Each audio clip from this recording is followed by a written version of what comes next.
Hi everyone, hope you're having a nice week so far. As you can see, I'm joined by two of my cats now, with my be thankful sign in the middle, so not coincidentally, I'm very thankful for my cats.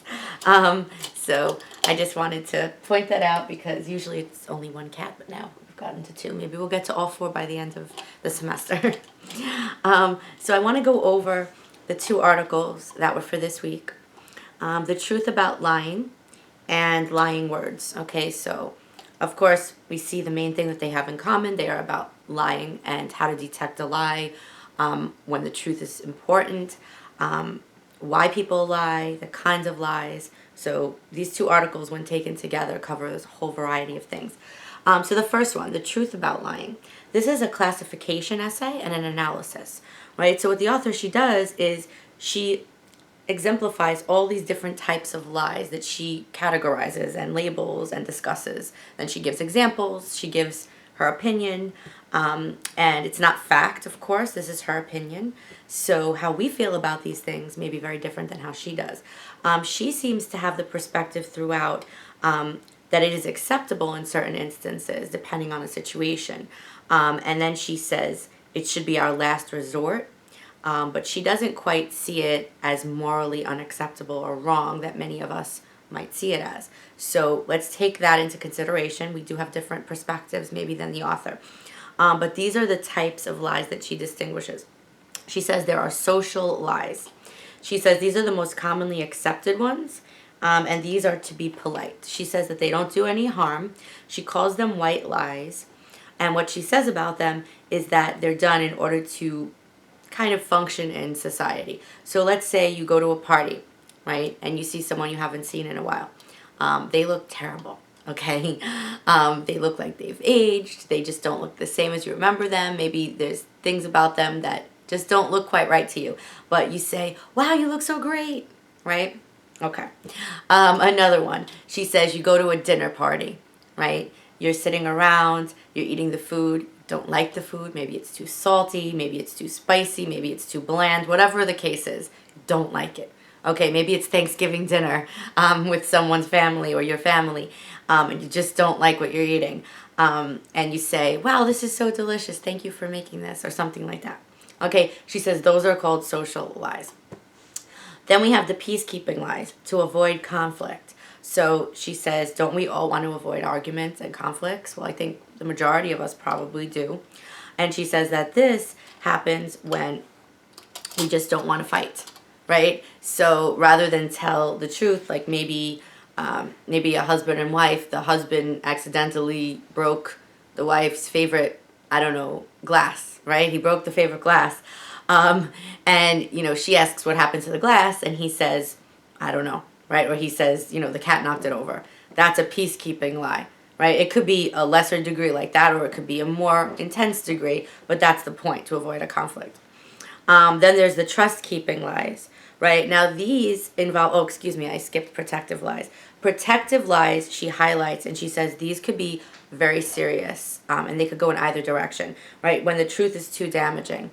So someone finds out, that another family member or someone's very ill, and they don't want to tell others because they think that it would be, too damaging to them. Maybe children, maybe parents not telling children something that would really affect them, their mental state, their emotional state. So they're protecting them by not telling them. And then there's the trust-keeping lies, right? And she says these involve triangulation. So triangulation is just a simple triangle, right? It's nothing to be scared of, the word. A is you, so you're at the top, you're A. B is the person you're lying to, and C is the person you're lying on behalf of to protect. So this could happen, there's an example here of cheating, right? So A is you find out that this person, your friend, okay, they'll say they're both your friends, right? That he is cheating on your friend. Now, do you tell your friend that he is cheating on her? Or do you protect his confidence by not telling her? Or do you protect her from the harm and the pain by not telling her? Or do you tell the truth regardless of the consequences and break the trust of the person who you promised you wouldn't tell? So These are moral situations. These are moral dilemmas that we face. Maybe you have faced exactly this situation. Maybe you faced a similar one or a different one. But the question of all of this is, are these acceptable or not? Is there a difference in a type of lie, or is a lie a lie? And also, morally, is it acceptable in our own moral code, right? Whatever faith we follow, whether it's religious beliefs or our beliefs in what is right, is it okay to do this? The author seems to think there's a distinction, and she distinguishes between them and says when they're acceptable and not acceptable. I tend to fall along the line that it's not acceptable to lie at all. So for me, yes, there's a distinction between the types of lies and the reasons for the lies. I still believe that they're unacceptable. How do you feel about it? Do you think that they're acceptable? Do you think it depends on the circumstance? Do you think that they're completely unacceptable? Just some interesting topics to think about. Now, the second one, which is right under here, is lying words, right? Now, this one was about the types of lies. This is about detecting a liar, right? Detecting when someone's using lying words. How do we locate that? How do we figure that out? Where's the little alert that goes off, right? So this is an analytical essay explaining some ways that we could figure that out. So one way we could tell someone is telling the truth is if they make a lot of self-references, I words. So I am, I was, I feel. The author says that we tend to do that more when we're telling the truth because we're not uncomfortable putting ourselves in it because it is truth. Cognitive complexity. Okay, this is about the thought pattern and the thought process behind it. So how complex is the story, right? Did you give detailed information? The more detailed information that we give, the more truth we're telling usually.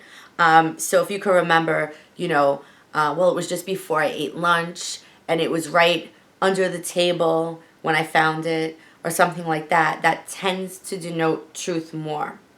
And also social and emotional dimensions. Is the person connected to this emotionally? Now you see salesmen and people like that trying to play on our emotions, saying things like, it'll be the best purchase you've ever made. You'll be the happiest you've ever been. These are like false promises, which we tend to know are lying words, right? Another thing is verbs and actions. Now when we speak with a lot of verbs and actions, as the text tells us right here, which I want to show you the example, it says, regular verbs generally express a particular action and to distinguish between past and present but not future. People who use verbs at higher rates tend to be more deceptive than people with fewer verbs. So there's 3 examples that the book gives us. I finished my homework but the dog ate it. That's one example. 2, I had finished the homework but the dog must have eaten it. Then 3, the homework was finished but must have been eaten by the dog. Now which one would you say is the most truthful? The book says it's 1, I finished my homework but the dog ate it. It has the lesser amount of verbs, and it does not include discrepancy verbs, okay, like ought, must, would, should, or could. Those tend to denote that a person is shying away from telling the truth. Some other red flags to look out for. Performatives, passive constructions, and avoiding answering questions. I think that's the most simple one, right? Avoiding answering questions. But performatives, the text actually gives us an example. Let me be clear about that. Okay, this is basically like saying, I'm saying this, right? Or I say to you, or I promise you today, or I have described in detail all of the necessary information for you. This is dancing around the subject, right? This is someone who's dancing around the truth. So watch for that. And then we have passive constructions. When a person is afraid to put the I in it, and they say, decisions were made, things have happened. Not I made a decision, but decisions were made. That's a passive construction. That's kind of getting around the topic. So it's the opposite of the I words. Okay, so look out for these. This will help you in your life. This will help you in your writing. And I think it was just really interesting reading for this week, especially with all the politics going on in the world right now. So keep your eyes and ears very wide open for all of these things. Okay, so that's all for now, and hopefully you've been able to get ready for the quizzes, and if you haven't taken them yet, of course, and join in the discussion groups and post your comments there.